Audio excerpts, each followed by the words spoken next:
जी तो जिए कैसे हाय. सांगा काल आन्सर. Very good. तुझं अब काय आया? Very good. बघा इकडे क्वेश्चन. जिए तो जिए कैसे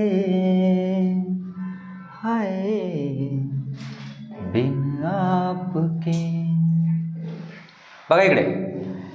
अब इसको क्या करेंगे, इसको ब्रैकेट को सॉल्व कर सकते, कोई दिक्कत नहीं है. ब्रैकेट को सॉल्व कर सकते. ये देखो 7 कैंसल, 17 64, -1/4 आंसर इसका आया. समझ में आया? -1/4. अब डिवाइड में क्या करेंगे, इसको मल्टीप्लाई कर देंगे. मल्टीप्लाई होने के बाद में इसको रेसिप्रोकल करेंगे. 1 ऊपर लिखेंगे, -0.125 नीचे लिखेंगे. समझ में आया? आलं का लक्षात? अशा प्रकारे करायचं. आता काय करायचं, मायनस मायनस कॅन्सल करा. Minus minus cancel. पॉईंटच्या नंतर इथं 3 अंक आहेत, इथं 3 शून्य लावा.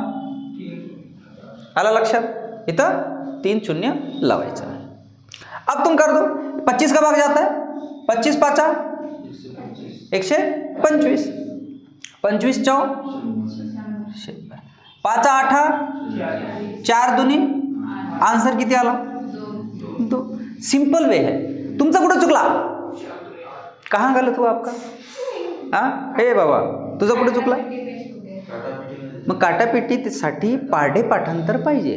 17दा सांगतो की पाढे पाठांतर करा. टेबल जब तक याद नहीं होगा ना तब तक कोई काटापेटी नहीं हो सकती. मैं लिख के दे देता हूँ. हाँ बोला. बोला. कसं? हा काढा ना, ब्रॅकेटमध्ये काढा, काही करा तुम्ही. याला लावा त्याला लावा, कुठेही लावा, आन्सर 2च येणार आहे. हां 3 शून्य 4 शून्य. उजवीकडे शून्य देत देत चालायचं. जेवढे शून्य एक पॉईंटच्या नंतर तिकडे अंक राहतील तेवढे शून्य घ्यायचं. कळलं आता? आपको समझा? अभी इसके पहले क्यों नहीं समझा था? समझा था, इसको काटपीट में करना. हाँ काटपीट. मन पहले ही बोला काटपीट कब जमता है, जब आपके पास में हथियार अच्छा हो, हथियार शार्प हो. हथियार माने क्या? टेबल. टेबल अगर आपको आता है तो आप ऐसे काटापीटी 1-1 मिनट में 1-1 सेकंड में कर सकते हो. समझा? ठीक है.